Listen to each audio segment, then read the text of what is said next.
4 years after my family told our whole church I'd disappeared, my brother finally found my front door. It was a Tuesday in September. I was quietly cutting apple slices for my 4-year-old daughter Marin when the unexpected knock came. I opened the door, and there stood Vincent, my younger brother, gripping his phone like a shield. He breathed my name. Then he looked past my shoulder, spotted the dark-haired little girl holding onto my leg, and every single drop of color left his face. He backed down my porch steps without another word, his phone already pressed to his ear. "Mom, you need to see this. She never told us." He couldn't even finish the sentence. What my mother did with that phone call and what I finally did on a Sunday morning in front of every person who ever believed her is exactly why I'm telling this story. Before I tell you what happened next, take a moment to like this video and let me know in the comments where you're watching from and what time it is. That look on his face, pure, unfiltered shock, was the exact same expression my father wore the night it all started. A cramped kitchen in our Dayton row house. The heavy, suffocating aroma of my mother's beef stew hung in the air like a warning I was too young to read. I was 24 years old, sitting rigidly at the chipped wooden table in my freshly pressed dress uniform. Every brass button polished, every crease razor-sharp. I craved a single nod of approval from the woman sitting across from me, the kind of nod she gave total strangers at church, but never once aimed at her own daughter. Beside her, my father mumbled a hollow grace before aggressively staring down into his black coffee, gripping the ceramic mug with both hands like a man bracing for an impact he already knew was coming. He refused to look me in the eye. He knew exactly what was about to happen. My mother slowly pushed a cream-colored legal folder across the worn wooden surface. It was not a graduation gift. The bold black letters printed at the top read, "General Power of Attorney." Her performance was terrifyingly flawless. A single tear rolled down her cheek at the exact right second, perfectly timed, as if she had rehearsed the precise muscular contraction in her bathroom mirror for days. She reached across the table, her manicured nails digging slightly into the back of my hand. "I just want to help you manage the bills, fix the leaky roof, and handle the little financial problems when you're deployed at those foreign bases." She whispered, her voice trembling with manufactured maternal concern. My chest tightened with pathetic gratitude. I was so incredibly naive. I picked up the cheap blue pen and signed my name on the dotted line, feeling a surge of absolute pride. I thought I was honoring my family. Across the table, my father exhaled sharply through his nose, staring even harder into the swirling black surface of his coffee. He already knew every clause in that document. He had sat in that exact chair the night before while my mother rehearsed her tearful pitch, and he did not say a single word to warn me. His silence that evening would cost me over $250,000. I had no idea that the moment the ink dried on that paper, I had actively locked a financial collar around my own neck. For the next 6 years, my reality split into two entirely different worlds. In my world, I survived on 4 hours of sleep. My scrubs permanently reeked of harsh bleach and the nervous sweat of trauma patients. I can still feel the exact weight of the night that finally cracked my blind faith. I had just lost 2 patients back-to-back on a 12-hour shift, and I stood in the break room at 2 in the morning, thumbing open my banking app with numb, trembling fingers. The number on the screen made no sense. Another $4,000 gone. Hundreds of miles away in Dayton, I can easily picture my 32-year-old cousin Derek sitting comfortably behind his local bank teller counter. Derek was a notorious coward who desperately craved my mother's social protection within the parish.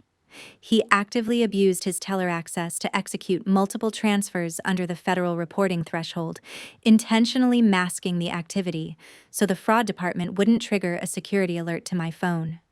He systematically transferred thousands of dollars of my hazard pay directly into my mother's personal checking account every single month. The entire scheme ran like clockwork. Derek processed the transfers on the 1st and 15th. My mother converted the cash into church donations by the following Sunday, and the congregation rewarded her with a standing ovation she could practically set her watch to. Nobody in the chain ever asked where the money actually came from. Nobody ever would. Not a single dime went to fixing a leaky roof. My mother used my hard-earned money to purchase absolute authority. I know exactly how she stood at the First Grace Church podium adjusting her modest shawl, proudly announcing massive anonymous donations to the building fund. She bought the congregation's blind adoration using the money I earned while frantically compressing chests in the ER. Back at the house, my father saw the incoming bank statements. He saw the massive influx of cash that did not belong to them. Instead of speaking up, he just lowered his head, tossed the envelopes in the trash, and poured himself another cup of coffee. His cowardly silence was the ultimate enabler. I ended every hospital shift utterly drained, staring at my shrinking bank balance on my phone, foolishly believing I was being a good daughter while my family orchestrated my systematic financial ruin. The pale glow of that phone screen, those disappearing numbers, makes me think of the only object ever placed in my palm that did not come with an invoice attached to it. Amidst those dark years of being financially drained, Elias Vance was the only safe harbor I had ever known. He was a 31-year-old structural engineer who never possessed the slick polish of a wealthy man. His clothes were permanently dusted with gray cement and fine sawdust. 5 years ago, he did not offer me a candlelit dinner or a diamond ring in a velvet box. Instead, he reached out and placed a dull, rough brass key tied with a faded ribbon directly into my palm. It was the key to a dilapidated fixer-upper on the edge of town. "I'm going to rebuild this sagging porch with my own bare hands," he swore, his rough fingers wrapping around mine. "We'll sit out here and drink coffee until we're 90. It was a practical, unpolished promise. He asked for nothing in return. No percentage, no repayment plan, no guilt attached to the gift. That concept was so foreign to me that I almost handed the key back out of pure reflex, convinced there had to be a hidden cost somewhere in the fine print. Elias just closed my fingers gently over the cold metal and told me to stop apologizing for existing. For the first time in my life, tears blurred my vision because I finally dared to believe I deserved a home that did not come with an emotional invoice. But news of my engagement did not bring joy to Dayton. It triggered a massive financial alarm for my mother.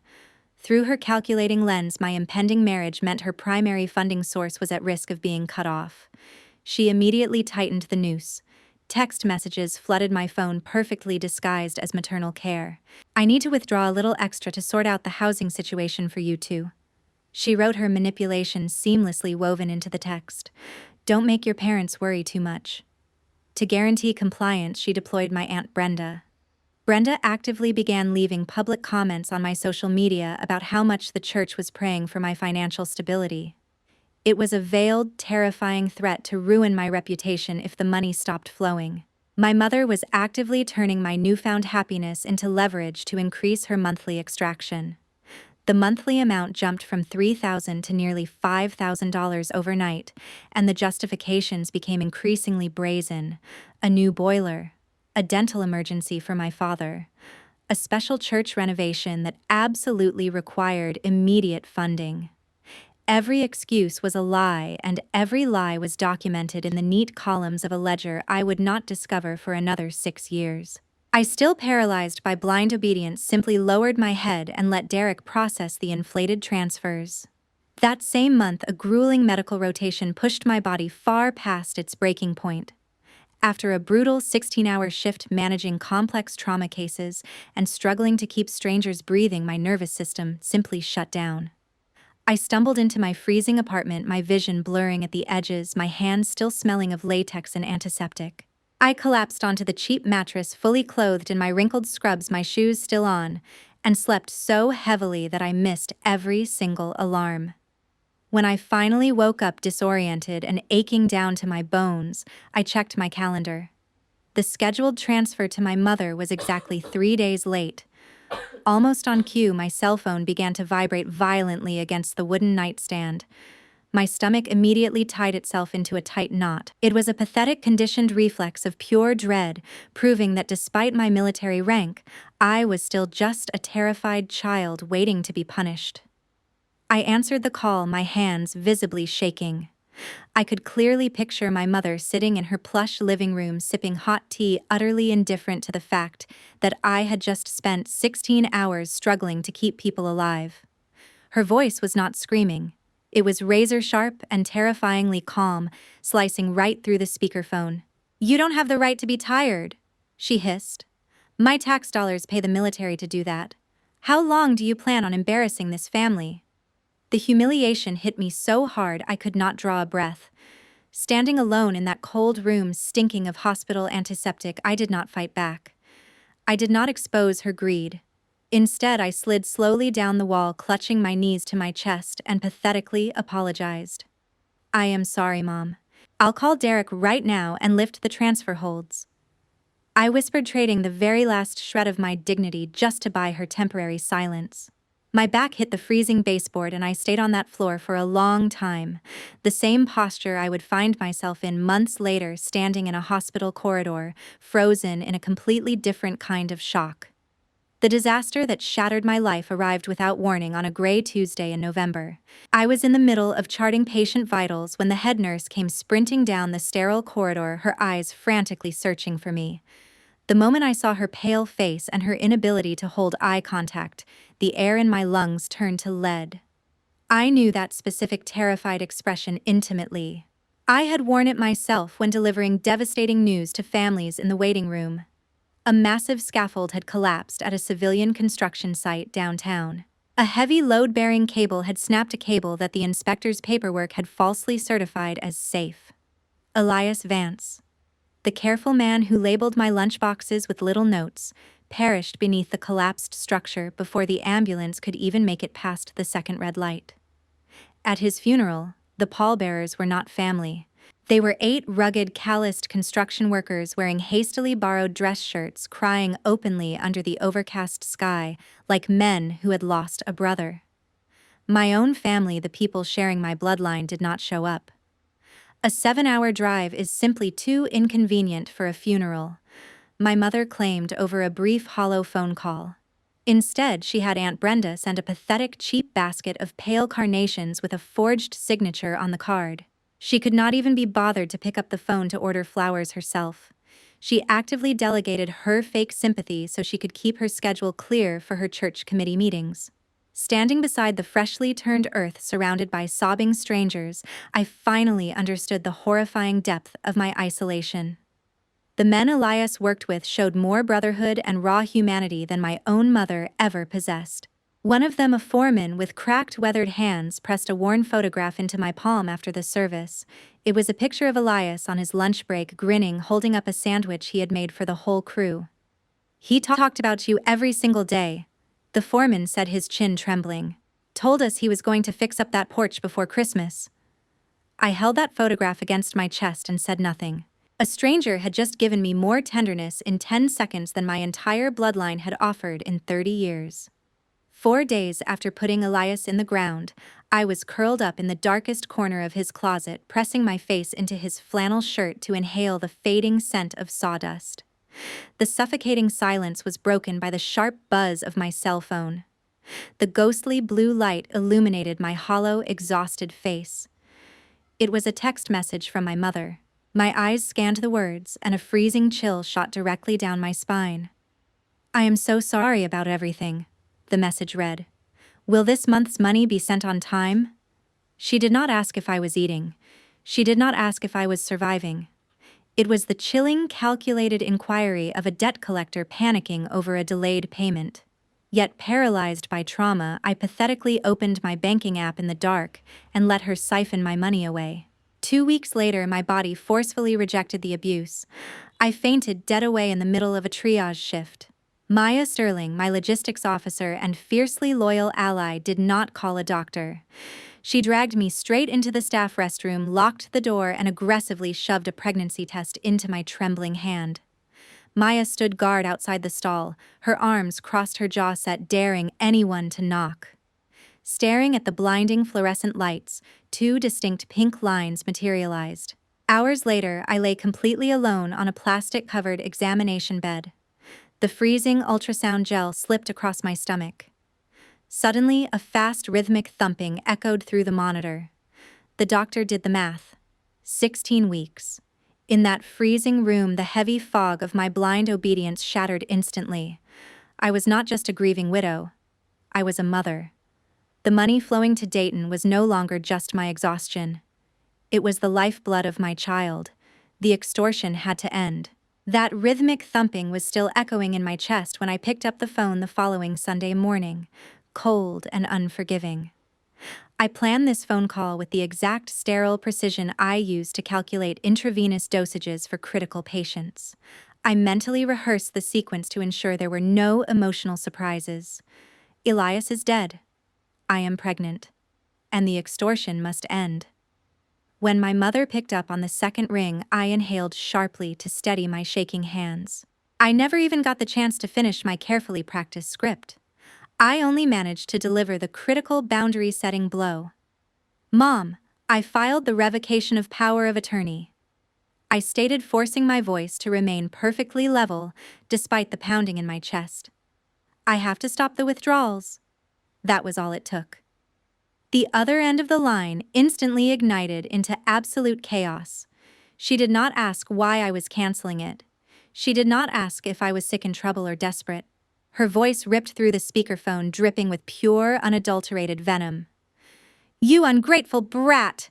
she screamed. "Who do you think nurtured your ambition? I sacrificed my entire life so you could be where you are, and now you're pulling this betrayal. What about my reputation at the parish?" And then, click.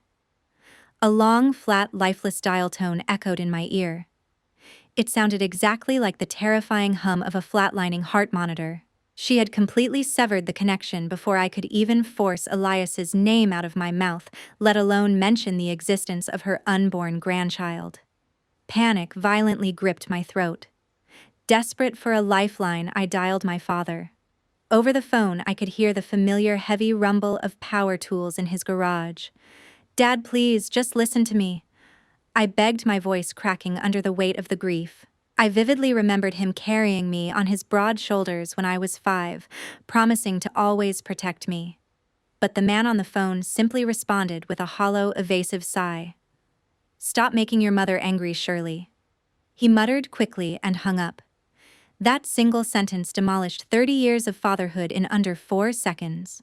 The man who used to carry me piggyback through the county fair, who swore on his mother's grave that he would never let anyone hurt his little girl, had just chosen his own comfort over his daughter's survival for the last time.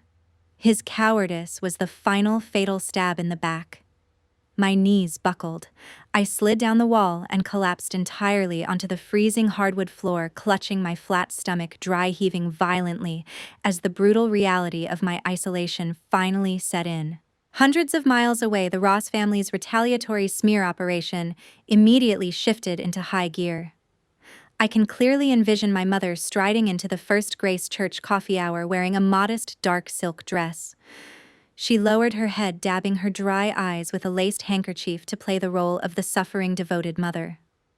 "We truly don't know where she went," she lied, her voice trembling with perfect theatrical timing. Instantly, Aunt Brenda, the parish's malicious loudspeaker, began whispering venomous rumors to nodding congregants, claiming I had become a ruined, deeply unstable woman who ran off with terrible men. Without requesting a single shred of evidence, 200 faithful parishioners actively judged me. The parish newsletter published a prayer request for the Ross family's missing daughter for 3 consecutive months. My mother kept that newsletter folded neatly in her Bible, ready to display at a moment's notice whenever anyone dared to question her grief. She had turned my disappearance into a permanent fundraising prop. By completely erasing my existence, my mother successfully masked the humiliating truth that her personal cash cow had finally dried up. The nausea that left me dry heaving on my floor did not fade. It hardened into a terrifying, ice-cold realization. The toxic rumors my mother was actively spreading at the First Grace Church were not just the petty acts of a malicious gossip. Through the lens of my military training, I recognized them as a premeditated tactical setup. If she ever discovered I was pregnant, she would instantly turn her fabricated story of my instability into a petition for emergency custody of my child. She would eagerly use my daughter as a brand new bargaining chip to force the financial extortion back open. The thought of my unborn child falling into my mother's parasitic grasp made my jaw lock in pure panic. Hiding in silence was no longer an option. I had to preemptively, aggressively, legally arm myself before she even knew what hit her. I immediately sought out Eleanor Vance Elias's mother. She was a 60-year-old trust and estate attorney, with eyes as cold and calculating as ice. When I explained my mother's financial extortion, Eleanor did not offer me tears or shallow pity. Channeling the profound grief of losing her only son into ruthless legal action, she slid a massive stack of documents across her sterile oak desk. "We aren't just building a wall?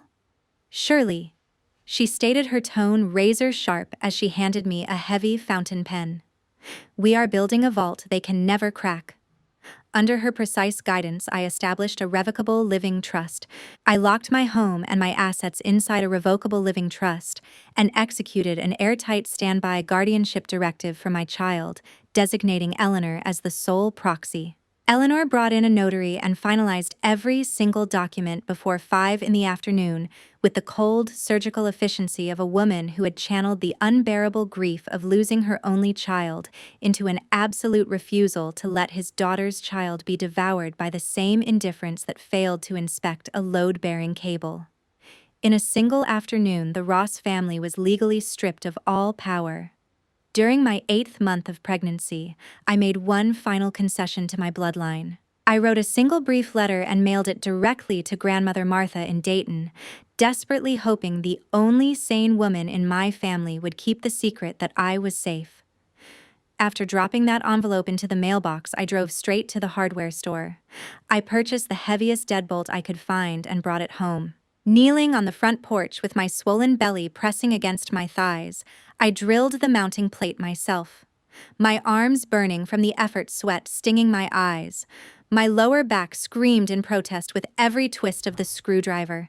Sweat dripped from my nose onto the brass plate.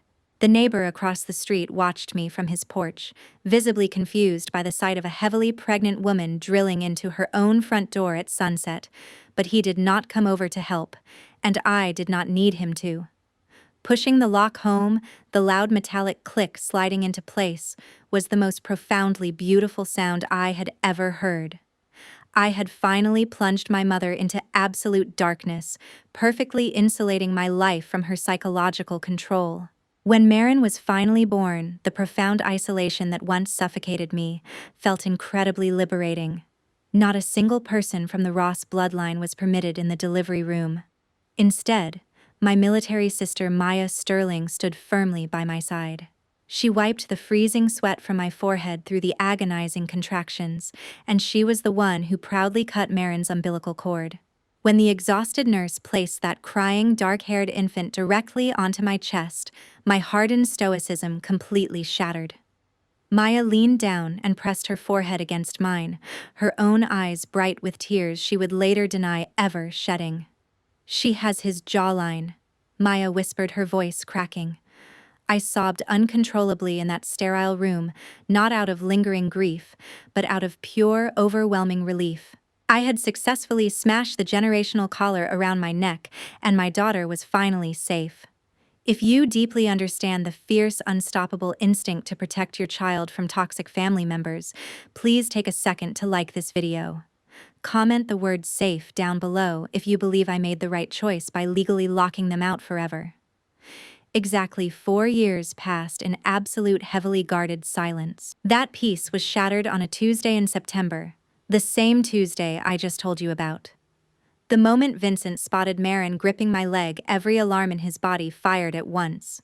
He was back down my porch steps before I could say a word, his phone already pressed to his ear. "Mom, you need to see this. She never told us." I stood in the doorway watching his taillights disappear down the quiet street, and my training took over. I calmly closed the door, locked the deadbolt, and carried Marin to bed. That night, I lay perfectly still beside her under the soft, warm glow of her star-shaped nightlight. My phone vibrated aggressively against the nightstand, frantic and urgent like a panicked animal trapped in a snare. Someone had forcefully dragged my private number back into the toxic Ross family group chat. Vincent had stuttered out the shocking news of my survival to the entire bloodline. I did not panic. I just lay there, my face bathed in the pale, cold light of the screen as I watched 41 unread messages aggressively populate the chat interface. The initial reactions from the extended family were purely raw, unfiltered shock. "She is still alive? My God." One cousin typed the text bubble, popping up instantly. "Is that baby really Ross blood?" Another asked, completely bewildered. For a fleeting 15 minutes, there was genuine chaos in the digital room. My mother's carefully crafted 4-year-old narrative of the ruined missing daughter completely fell apart right in front of their eyes. They were finally forced to confront the reality that I had not run off to destroy my life. I had simply run away from them to build a better one. But my mother's ability to manipulate crowd psychology was the work of a master con artist. Within 30 minutes, she carried out a flawless victim flip to regain total control of the narrative. She did not type a single curse word or explanation. Instead, she simply dropped a series of digital sad crying expressions into the chat, silently playing the role of the deeply wounded matriarch and signaling her loyal followers to attack. Aunt Brenda immediately took the bait, aggressively channeling the church's self-righteousness. "We deserve an explanation," Brenda typed in furious all caps, her desperate need for drama bleeding through the screen. "You hid your mother's granddaughter for 4 years." The rest of the family eagerly joined the feeding frenzy, tearing into me for my supposed cold-blooded cruelty. 4 years ago, an orchestrated psychological assault exactly like this would have left me dry heaving on the bathroom floor, crippled by guilt. Now, staring at the screen, I felt absolutely nothing but a terrifying, icy calm. I looked straight through their pathetic, transparent defense mechanisms. The furious outrage flooding my phone had absolutely nothing to do with a desperate, loving longing to meet their niece. It was entirely driven by the fact that my mother realized she was no longer the one writing the script. The revelation of my daughter definitively confirmed that I had successfully built an impenetrable life without them. Most importantly, it proved that her access to my hazard pay was permanently sealed shut. Their frantic digital barking was simply the desperate sound of abusers completely losing control. I noticed my father had not typed a single message in the entire thread. Not one word. He was doing what he had always done best, sitting in the dark corner of the room, gripping his coffee, pretending the walls were not closing in. I locked the phone, pulled the blanket gently over Marine's sleeping shoulders, and closed my eyes. Let them panic. I had a legal file in my closet that would answer all of their questions soon enough. The very next evening, as I was quietly wiping down the granite kitchen counter with a damp cloth, my phone screen suddenly lit up. It displayed the one name I used to fear down to my very bones. After 4 entire years of running a flawless smear operation in complete silence, she was finally forced into a corner where she had to be the one to dial my number. I did not panic. I slowly dried my hands on a towel, calmly swiped the screen to answer, and held the phone to my ear without speaking. I kept my breathing perfectly even, and my heart rate ice cold, staring blankly out at the quiet street beyond my front lawn. I was no longer the exhausted, terrified girl she could easily break. I was a wall, waiting to see exactly what kind of manipulative tactic she would deploy first. Before I could even offer a greeting, the calculated performance began. "My baby. Oh Lord, my daughter has a little baby." She sobbed perfectly, timing her manufactured tears for maximum guilt. I stood in total unbroken silence, actively refusing to play my assigned role in her script. Realizing the emotional manipulation was failing against my silence, her crying abruptly stopped. In a fraction of a second, her tone shifted into the cold, sharp cadence of a desperate corporate negotiator. "Bring her back here," she demanded softly, laying out her terms. "We will tell everyone you were sick. No one will ask questions. And no one will mention the money ever again." My stomach turned in absolute disgust. She was actively trying to purchase the rights to my truth. She viewed the $250,000 she stole as nothing more than a cheap PR expense to whitewash her crumbling church reputation. I could hear Aunt Brenda whispering coaching instructions in the background, feeding my mother talking points like a handler at a press conference. I hung up the phone without giving her a single syllable. 20 minutes later, the phone rang a second time. I almost ignored it, assuming my mother was calling back to scream, but the caller ID made my chest physically tighten. Grandmother Martha. She was 82 years old and famously immune to my mother's gaslighting. When I answered, her voice echoed through the speaker, dry, raspy, and unshakably strong like a heavy wood saw cutting through dry timber. "I never believed that stupid word missing for a single day, Shirley," she stated instantly, cutting straight through 4 years of toxic lies. "People don't just disappear, they are erased by someone else. I've seen through that woman long enough to know exactly who was holding the eraser." I immediately clamped a hand tightly over my mouth, desperately trying to stifle the heavy, agonizing sobs that violently tore out of my throat. The suffocating 4-year weight of being publicly alienated and slandered was completely obliterated by that single sentence. The only sane woman in my bloodline had not just believed me. She saw the exact ruthless mechanics of my mother's psychological abuse. Martha did not ask for apologies or explanations. "You pack your bags and bring my great-granddaughter back to Ohio right now. I need to see her with my own eyes," she ordered, her tone leaving absolutely no room for argument. Her unwavering support was the final razor-sharp edge I needed to sever my last shred of hesitation. I made my decision right there, leaning against the kitchen counter. I was going back to Dayton. But I was not returning to read my mother's script. I was going back to legally dismantle her entire public facade. Early Saturday morning, I drove straight to Grandmother Martha's worn brick house in Dayton, completely cutting off all communication with the rest of the family. Within minutes of stepping into her living room, I uncovered a horrifying truth. Martha grimly pointed to a familiar envelope with a clumsy, jagged tear across the top. My mother had actively intercepted the single letter I sent 10 months ago. My stomach violently churned at the sheer psychopathy of it. For nearly an entire year, my mother knew exactly where I was. She knew I was alive and had safely given birth to her granddaughter. Yet every single Sunday, she brazenly stood on the First Grace Church podium, dabbing fake tears and aggressively playing the devastated childless mother just to harvest the congregation's pity. That afternoon, Vincent arrived at the house. He looked gaunt, with dark, exhausted circles under his eyes, visibly shaking from the adrenaline. He had taken a massive risk. I waited until she left for the prayer meeting, then grabbed the spare key under the ceramic frog. Vincent confessed, his hands shaking as he unpacked his backpack. He moved fast, knowing he had exactly 90 minutes before she returned. He pulled a frayed, heavy ledger from his backpack, a detailed financial record he had secretly stolen from my mother's locked home office, along with several careless bank transfer receipts Derek had left behind in the top drawer. As I sat at Martha's kitchen table and flipped through the dense pages, the numbers hit my chest like physical blows. The $250,000 had never ever been used for a leaky roof, family emergencies, or medical bills. Every single excuse my mother had ever given me was a mathematically calculated lie. The stolen money was ruthlessly divided. A massive portion was funneled directly into the church's building fund under my mother's name alone, literally buying her absolute untouchable authority and standing ovations from the parish. The rest was used as illicit hush money. She was actively paying off the massive hidden gambling debts of my cousin Derek.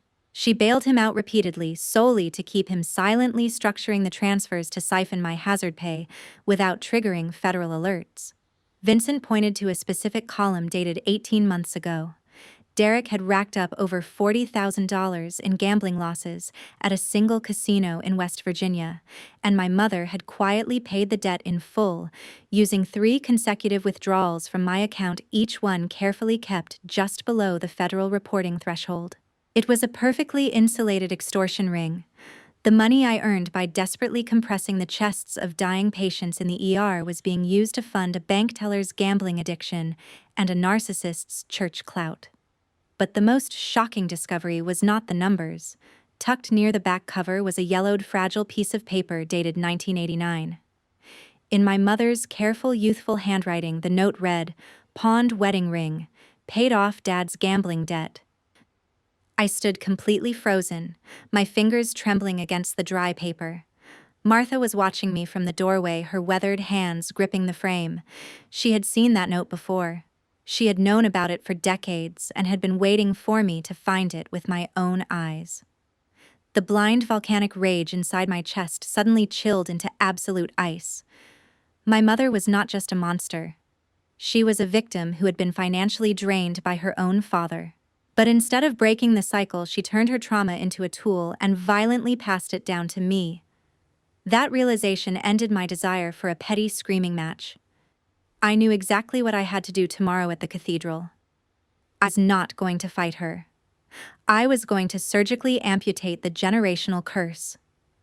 Sunday morning, I put on a crisp navy blue dress, firmly took 4-year-old Marin by the hand, and walked directly through the carved oak doors of First Grace Church. The moment I stepped into the center aisle, the booming organ music abruptly cut off. Hundreds of eyes snapped toward me, filled with shock and judgment. I did not flinch. In the third pew on the right, I spotted Derek instantly. He was wearing his Sunday best, sitting comfortably beside Aunt Brenda, both of them completely unaware that the next 3 minutes would permanently reshape their lives. I strode forward with the calm, even pace of an officer inspecting a ward. Up on the wooden podium, my mother stood resplendent in a dark silk dress. Seeing me, her sociopathic reflexes kicked in instantly. Tears welled in her eyes as she rushed forward, holding out the microphone, fully prepared to spin a fabricated narrative about welcoming her lost sheep of a daughter back into the fold to save her reputation. I did not take the microphone. I aggressively pushed her hand aside. I did not need electronic amplification.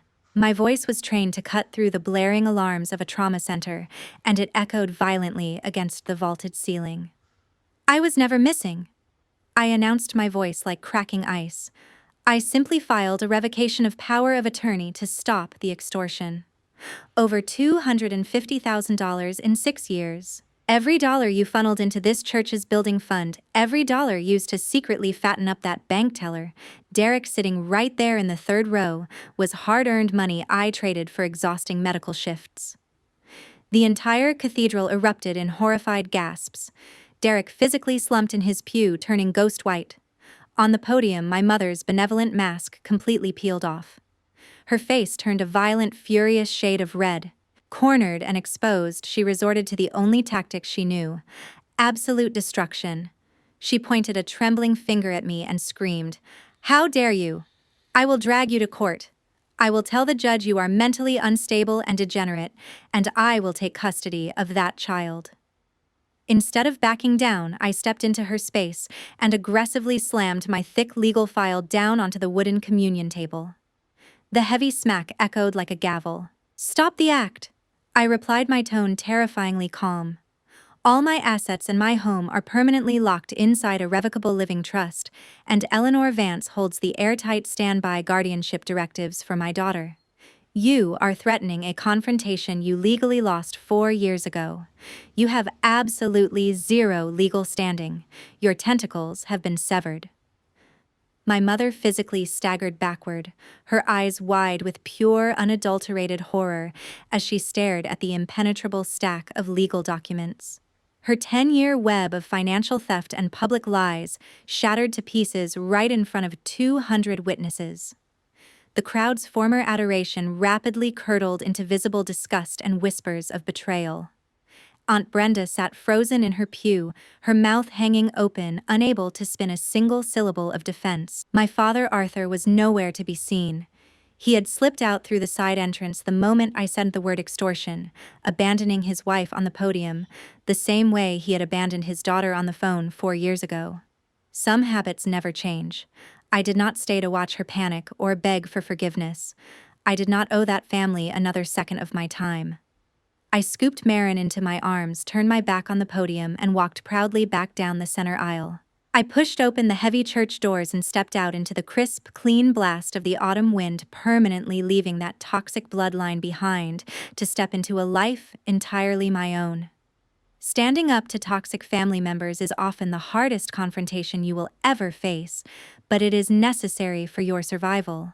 True family is built on mutual respect and protection, not financial extortion and manipulation. Setting legally binding boundaries is not cruel. It is the ultimate act of self-care. Protecting the next generation from carrying the weight of past trauma is your greatest responsibility. Have you ever had to draw a hard line with someone who used guilt to control you? How did you find the courage to finally walk away? Your stories remind us all that we do not have to face these moments alone. Please like this video if you agree. I am Bronte. Thank you so much for watching, and I will see you in the next story.